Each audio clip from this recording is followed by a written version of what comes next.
The Book of Jubilees reveals 10 hidden truths and why it was removed.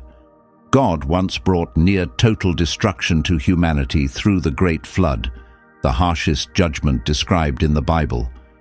But what could have triggered such an extreme response? While Genesis offers few clues, an old and lesser-known text may provide the missing explanation: the Book of Jubilees. This remarkable manuscript, part of the Ethiopian Orthodox Bible for 2 millennia, reveals surprising insights, including the actual cause of the flood and the overlooked duties of celestial beings.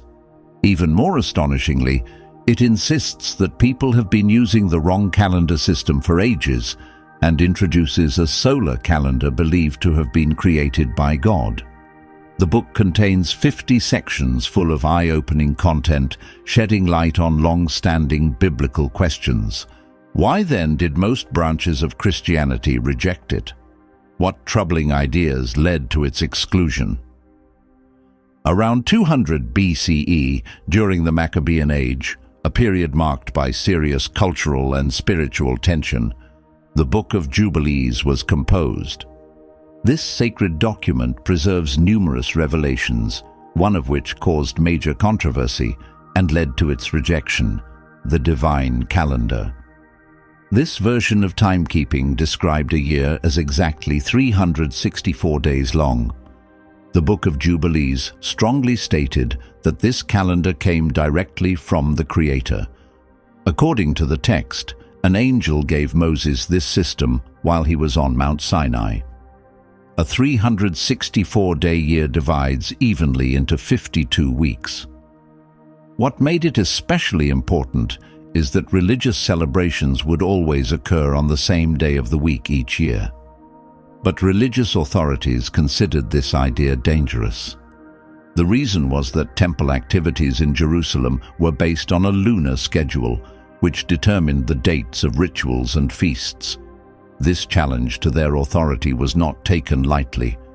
As a result, the book was outlawed, and many copies were destroyed. Its message endured only within small, hidden communities that kept it safe from public knowledge.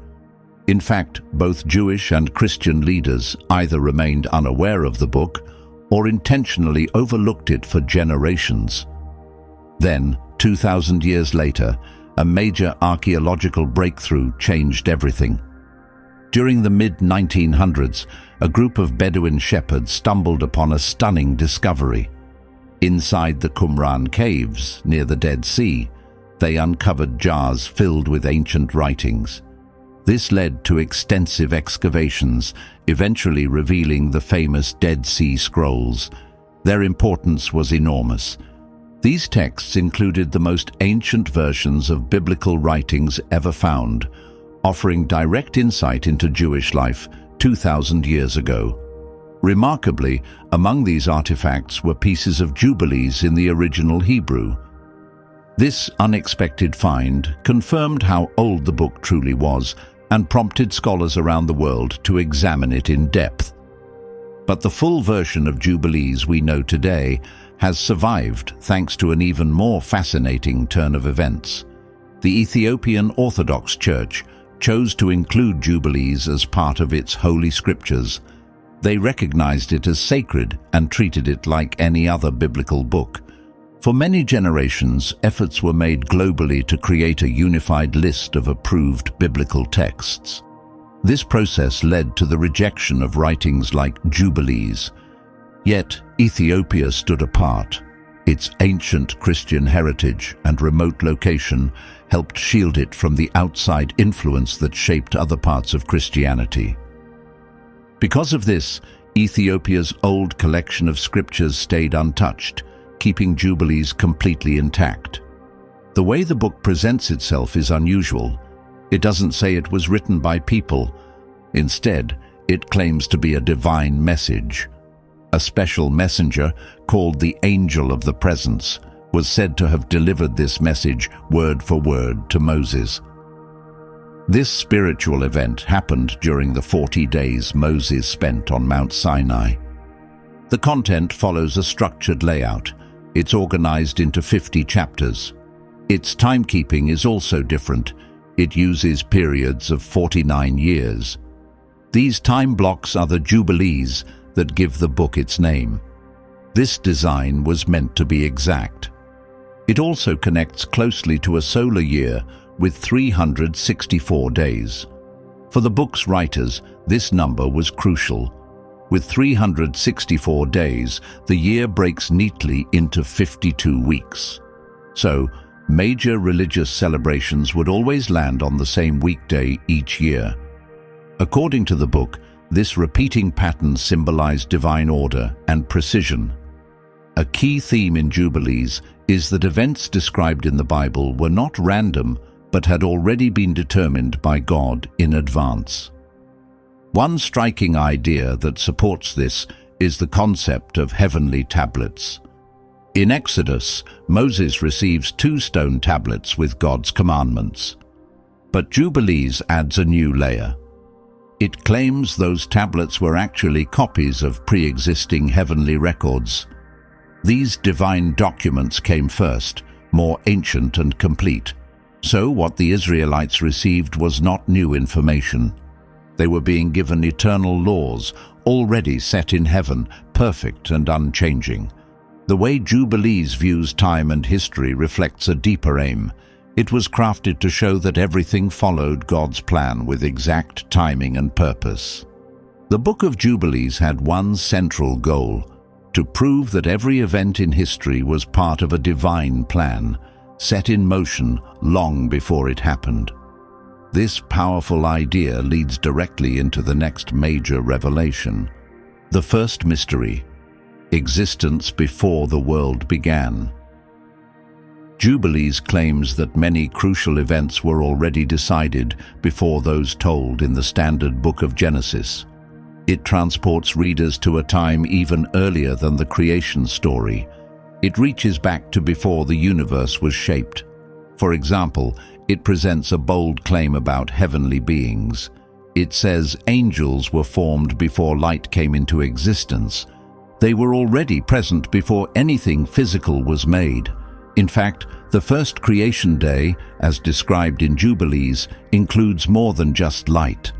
Before anything was seen, God had already formed the highest heavens, the early earth, and the waters. Even more significantly, that same day included the creation of all angels. This group featured the angels who stood close to God and the spirits who control the natural world. But that's not all. The Sabbath, a sacred day of rest, also had deeper origins. Jubilees says God set this day apart even before shaping the universe. So the Sabbath wasn't only for people. It was a timeless law, recorded in the heavenly writings from the very beginning. Jubilees also gives fresh details about the Garden of Eden. Adam and Eve, it says, weren't unclothed. Instead, they wore radiant garments. These clothes were made of light, giving them an almost divine appearance. But the most dramatic shift involves the serpent. Jubilees is crystal clear here. It states directly that the serpent was actually Satan. This is a vital detail. From humanity's earliest days, the book points to a cosmic struggle between good and evil already underway. With such insights, Jubilees tells of a world where time, laws, and major events were already set before humans entered the scene. And this leads into another mystery. The flood wasn't random. It was caused by dark forces. The second secret. The flood, along with the Nephilim, the Watchers, and the origin of demons. Jubilees explains more about the deep corruption that triggered the flood. It says the source of this evil was not human. It began in heaven. These events were influenced by rebellious powers. This is where new characters come in, the Watchers. These angels first offered their wisdom to help humankind. Their goal was to guide, but they quickly went off course. They gave humanity access to knowledge that was never meant to be shared. Mysteries from heaven such as magic, divination, how to forge weapons, and the use of ornaments to mislead others. These teachings caused widespread disorder and encouraged sin. Eventually, this group made a disastrous choice. They became obsessed with the appearance of human women. From their union came unusual beings known as Nephilim, giants of immense size. These creatures were constantly hungry. At first, they consumed all the food meant for humans. Then they turned to animals to satisfy their hunger. But their appetite only worsened, and they began fighting each other and even eating people. Their presence filled the earth with cruelty, bloodshed, and chaos. Yet there was a darker figure pulling the strings behind this evil. The Book of Jubilees introduces Mastema. He is portrayed as the ruler of wicked spirits, a being driven by hatred. He was the one who first encouraged the Watchers to rebel. As the world sank deeper into sin, God decided it was time to take action. He chose to punish the Watchers by locking them away for their actions. And then he made a bold move, to cleanse the earth through a massive flood. Mastema, realizing that his entire plan was collapsing, knew he couldn't resist God directly. So he changed his approach. As God prepared to remove all the evil spirits that had come from the Nephilim, Mastema stepped in. He didn't try to stop the flood or defend the Watchers. Instead, he had another idea. He came before God and argued that if every dark spirit were removed, he wouldn't be able to do his job. He claimed he needed some of them to remain, to challenge humanity and test their loyalty to God. So he made a clever suggestion. He asked to keep a small part of these spirits, the ones that had come from the giants. Specifically, he wanted control over 1/10 of them. With this small army, he planned to continue influencing people, leading them astray and accusing them before God. And, unexpectedly, God accepted his proposal. He allowed Mastema to retain a fraction of the spirits, letting him continue his work of testing and tempting humanity. This account of rebellious angels, insatiable giants, and a dark leader with a long-term scheme carries deep meaning. It's not just a tale of terrifying beings. Through these events, the Book of Jubilees explains the source of much of the world's evil. It presents a specific theory. The spirits that tempt people are actually the restless souls of the dead Nephilim. These beings find no rest because they were never meant to exist. They came from a forbidden blend of heavenly beings and human women. Because of this unnatural origin, they remain agents of disruption. This interpretation stands apart from traditional views found in other faiths. For example, the Genesis account in the Bible mentions the Nephilim only briefly and leaves much unsaid about angels. Jubilees fills in these missing parts with clarity and depth. It explains that evil isn't only about the bad choices people make, it also speaks of a spiritual order led by Mastema, working under God's approval to test humans. So in Jubilees, the Great Flood was not just punishment for human failure, nor was it simply a natural disaster caused by a disappointed creator. It was the conclusion of a major cosmic mission to erase an unnatural evil from the earth. This was about eliminating the violent giants and the negative legacy of their angelic fathers. Still, the problem wasn't fully solved when the waters went down. Because of Mastema's strategy, a part of that evil, those wandering spirits, remained active. The battle between good and evil didn't end. According to Jubilees, it continues even now. That's why the presence of evil still surrounds us. But what about Noah, the key figure during the flood? What role did he play? The Book of Jubilees explores this too, revealing another secret. Third secret: divine laws and Noah's role. After the deep corruption and the spiritual conflict, the flood finally came. Jubilees gives exact numbers about it. The storm didn't last endlessly. It continued for a full year, a complete cycle, until the planet could recover. And when the flood ended, the book adds a new detail: the location where Noah's Ark stopped. While Genesis says Mount Ararat, Jubilees is more specific. It places the Ark on Mount Lubar, a mountain within the same region but distinct. In fact, the book often redefines locations in its own way. Jubilees introduces a sacred landscape, reimagining where key events unfolded in the divine plan. Once the floodwaters had passed, God made a new agreement with Noah and his family. In the version told by Jubilees, this agreement included essential parts of the law, parts that, according to the Bible, wouldn't appear until the time of Moses. But Jubilees claims Noah received them first. A strong example is the renewed focus on the Sabbath. It became a central practice meant to honor God's day of rest, now part of humanity's fresh beginning. Another clear instruction involved separating clean from unclean animals, a rule important for both eating and future offerings. But maybe the most surprising part was the introduction of the Feast of Weeks, or Shavuot. In Jubilees, this celebration is tied to the covenant made with Noah. This means it existed long before God gave it to Moses on Mount Sinai. It supports the book's core message, that God's laws were never new.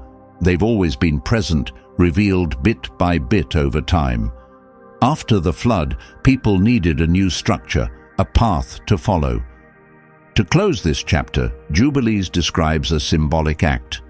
Noah, following heavenly directions written on divine tablets, divided the world between his three sons, Shem, Ham, and Japheth. This part differs from the Genesis account. Here, Noah isn't acting on his own. He follows exact instructions from above. Also, the land division wasn't based on personal opinion. Lots were drawn, making it clear that the assignments came from God. This showed that where each group of people lived wasn't due to luck, travel, or Noah's preferences. It was part of a plan already written in the heavens. Fourth secret: plagues and the fight against Egypt's deities.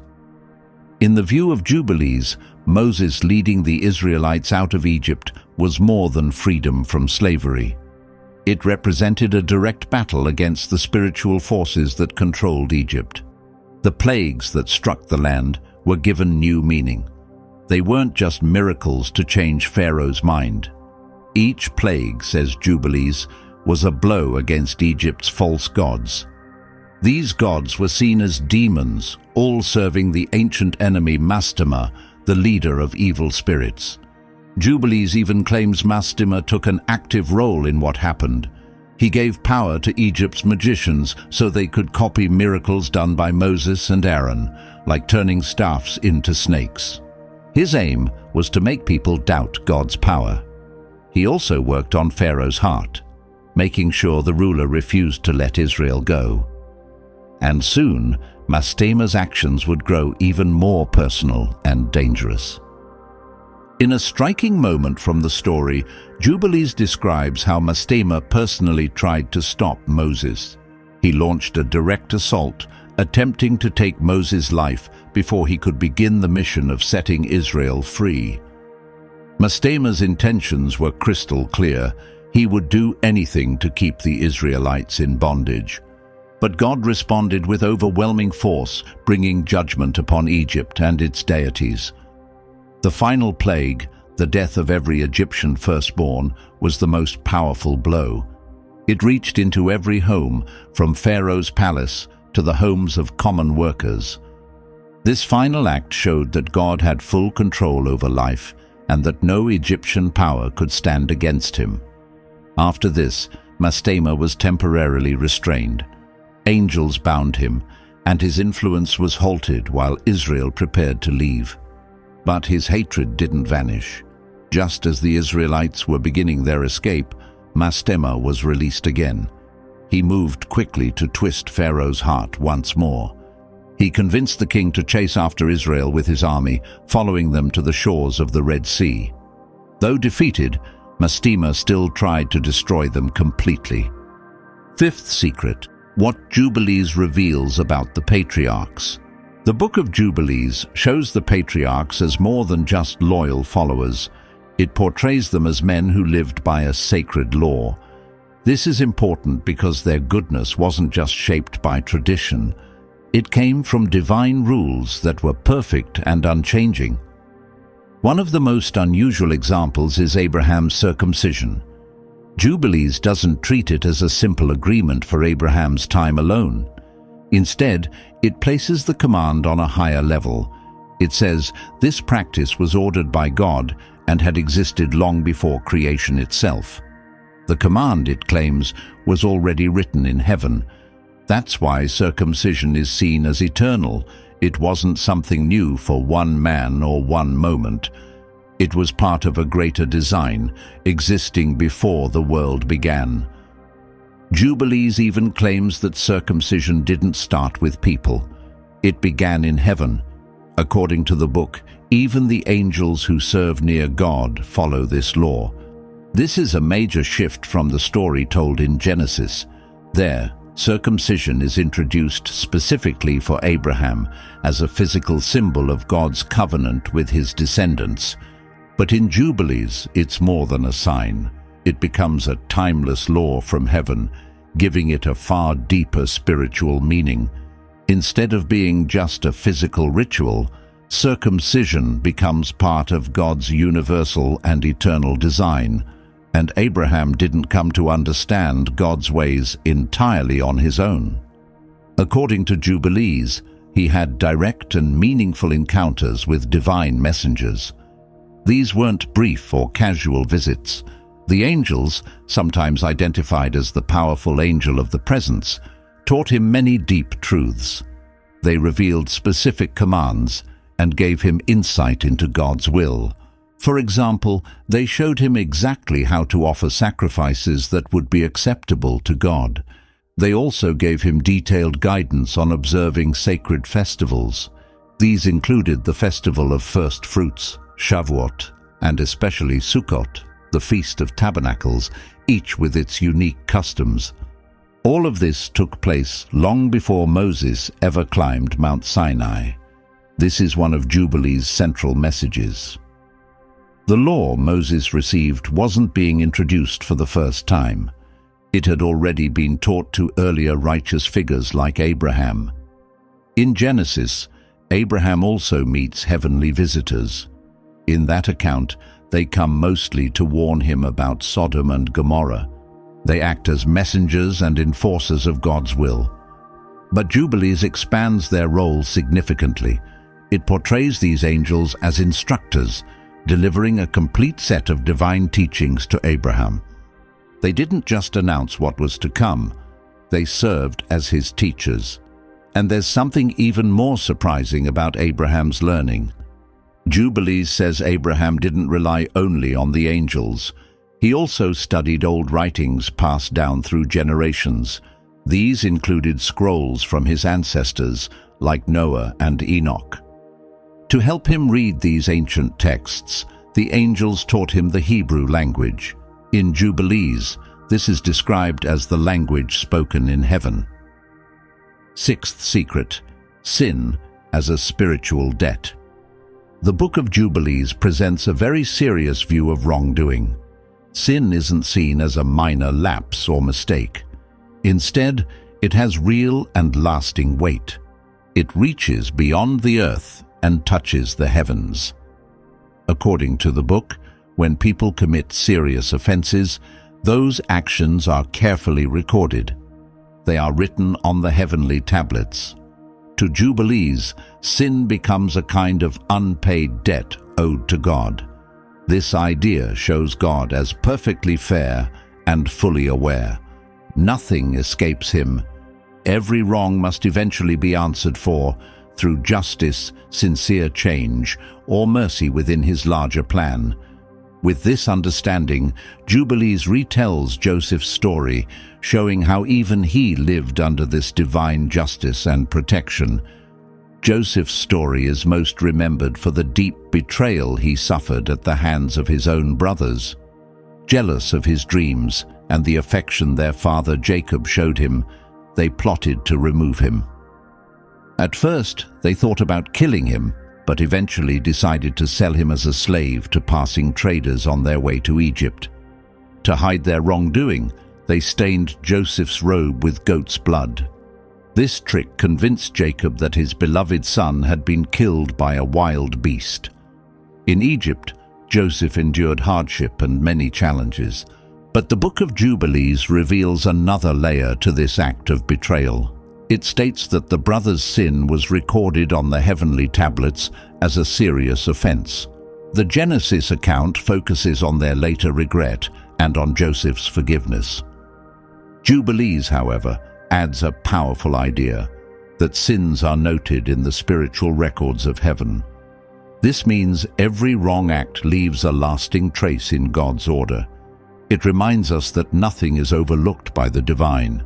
Yet these heavenly records aren't just about punishment. From the start, they also reflect the possibility of turning back. God's perfect design includes not only justice, but also the road to forgiveness.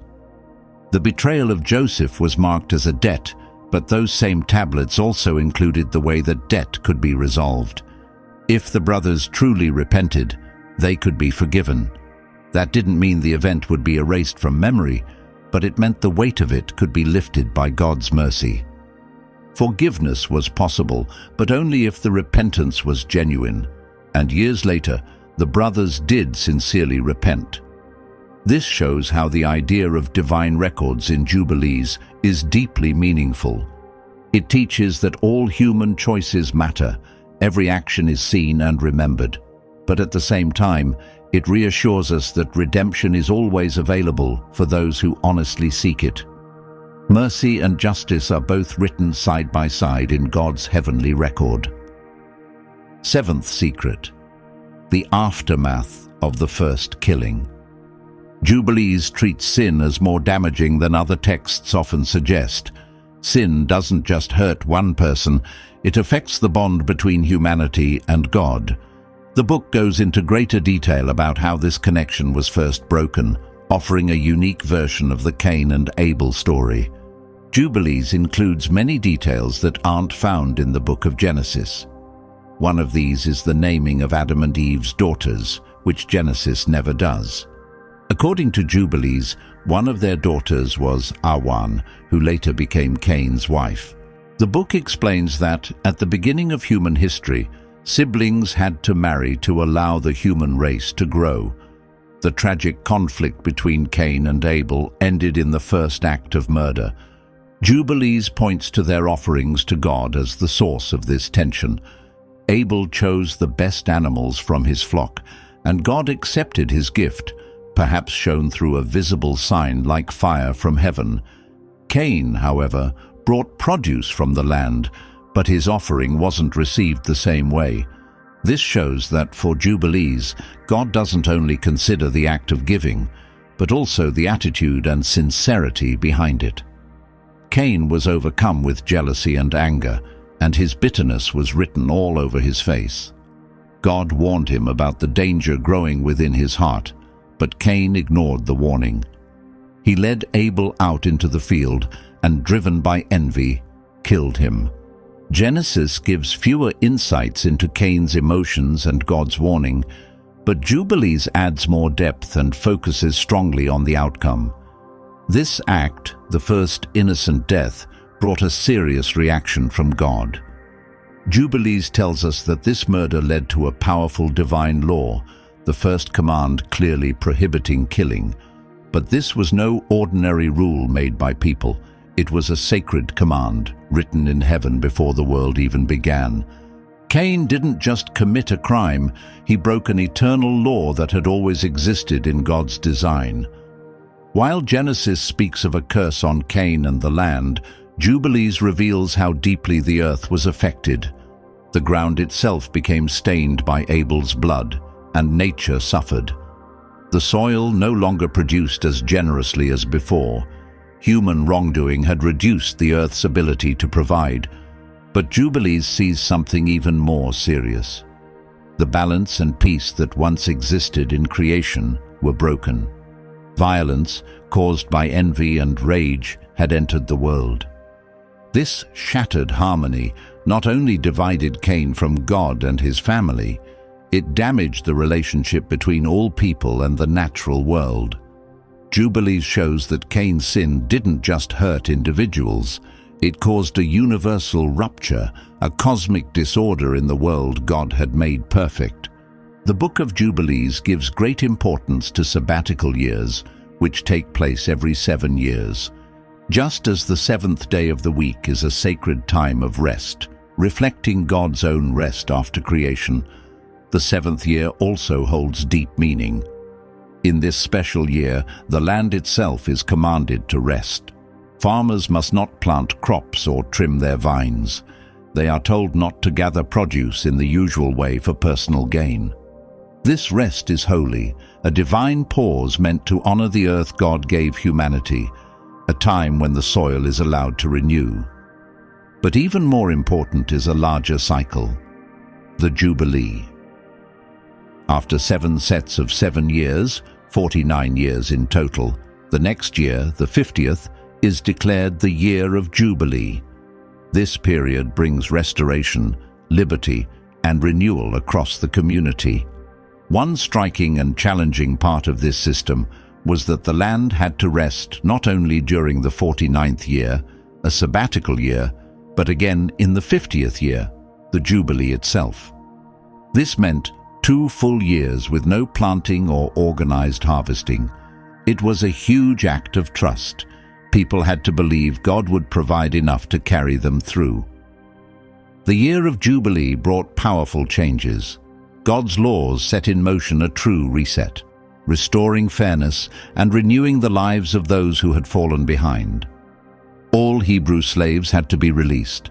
No matter how long they had served or why they were enslaved, they were allowed to return to their homes and families. In addition, debts were wiped clean. Families could begin again, no longer crushed by loans they couldn't repay. And most importantly, land that had been sold or lost was to be returned to its original owners. This kept property from becoming concentrated in the hands of a few and protected each family's rightful inheritance. Jubilees presents these instructions not as suggestions or cultural customs, but as sacred commands, written alongside other eternal laws on the heavenly tablets. Their meaning goes beyond economics. They teach that God owns the land and controls time. They call the people to justice, compassion, and a regular return to God's vision, a world where mercy and fairness are never forgotten. The Book of Jubilees issues a serious warning about ignoring sabbatical years and the Jubilee. Disregarding these sacred times would not just be disobedience, it would be a rejection of God's order. The result, according to Jubilees, would be national punishment, loss of land, or even exile from it. Ninth secret: Enoch and the perfect structure of the Jubilees calendar. The calendar promoted in Jubilees is closely tied to the figure of Enoch. According to ancient tradition, Enoch was taught by angels the divine patterns governing the sun, moon, and stars. Along with this knowledge, he received a perfectly structured calendar. The calendar described in Jubilees is precise and harmonious. It is based on a year that includes exactly 364 days. This number wasn't chosen by chance. It divides perfectly into 52 weeks, leaving no extra days and no gaps. The entire system is centered on the number 7, a clear symbol of God's completeness and perfection. Each week is 7 days. The year is split into 4 seasons: spring, summer, autumn, and winter. Here's where the structure becomes even more impressive. Each season is made up of exactly 91 days. That equals 13 full weeks. This means that every season always begins on the same day of the week. Even more, the year always begins on a Wednesday. In Genesis, the 4th day, Wednesday, is when God created the sun, moon, and stars. That detail gives spiritual weight to the start of the year. This calendar also made it easier to plan religious life. Celebrations like Passover, Shavuot, the Feast of Weeks, and Sukkot, the Feast of Tabernacles, always occurred on the same weekday every year. There was no confusion or disagreement about when these holy days should take place. The system was exact, reliable, and completely predictable. This made it very different from the lunar calendar, which was used by other groups, including those in the Jerusalem temple. Lunar systems are harder to match with the solar year. They need frequent corrections, like adding extra months, to stay in sync with the seasons. But Jubilees doesn't just say its calendar is easier to use. It claims it's the only true one, created by God. The book strongly warns that using a lunar calendar for holy festivals is a serious mistake. Doing so leads to confusion, misaligned celebrations, and broken connections with divine events. And the spiritual consequences, says Jubilees, would be great. Disregarding the sacred calendar according to Jubilees would result in rejection by God. Those who ignored the divine timing recorded on heavenly tablets would face his withdrawal. Even though the 364-day calendar wasn't widely adopted by the temple authorities over time, it still had strong supporters. The Qumran community, the group responsible for preserving the Dead Sea Scrolls, appears to have followed a nearly identical solar calendar. This may explain their strong separation from Jerusalem's religious leadership. They followed a different timeline, which they believed was the only correct one. As a result, they observed feasts and holy days on completely different dates. To them, this was a declaration of purity, a way to stay faithful to what they believed were God's original instructions. What's especially striking is how this calendar survived across centuries. It didn't vanish after the temple fell, or even when communities like Qumran disappeared. In fact, traces of it are still found today in the Ethiopian Orthodox Church. Many parts of their religious calendar are shaped by this very ancient system. Jubilees also delivers a dramatic prophecy, a powerful vision of things to come. This message was given to Moses by the angel of the presence, the chief heavenly messenger who stands before God. The angel spoke these words during the 40 days and nights Moses spent on the sacred mountain. He warned Moses that Israel would eventually turn away from God. The people would stop following his commands and abandon his law. As a result of their rebellion, the angel revealed that punishment would follow. The people would be exiled, taken far from their land, and scattered among foreign nations. Even more heartbreaking, the angel foretold that the temple in Jerusalem would be destroyed. The very place God had chosen for his name would be violated and reduced to ruins. These messages echo the voices of prophets like Jeremiah and Ezekiel, who also warned of exile and destruction due to disobedience. Yet the prophecy didn't stop there. Jubilees predicted a future full of darkness and danger, times when evil would grow stronger. Mastema and his forces would rise again. God's judgment would strike not only Israel, but all who opposed his will. This recalls visions from Daniel or Enoch, descriptions of great suffering and trials. But in the end, it would also be a time of testing and refinement for the faithful who chose to remain true. From a theological standpoint, the apocalyptic vision in Jubilees highlights the seriousness of the battle between light and darkness, and the deep need for divine action to restore balance. But the powerful revelation given to Moses didn't end with destruction or hopelessness. After a long season of judgment and hardship brought on by disobedience, the angel delivered a message of hope. God's mercy would not be withheld forever. A day would come when the people would truly repent. They would return to his commandments with sincerity, renewing their bond with him. And with that turning point, a new time would begin, a period filled with restoration, peace, and divine blessing. This prophecy shares much in common with the New Testament's Book of Revelation, which also speaks of a renewed world, the final defeat of evil, and a new Jerusalem. Jubilees envisions a future where God brings forth a new heaven and earth. In this renewed creation, he would live among his people in lasting holiness and peace. The temple would be rebuilt, never to fall again, eternal and flawless. If this deep dive into the Book of Jubilees has sparked your curiosity, you're in for more surprises.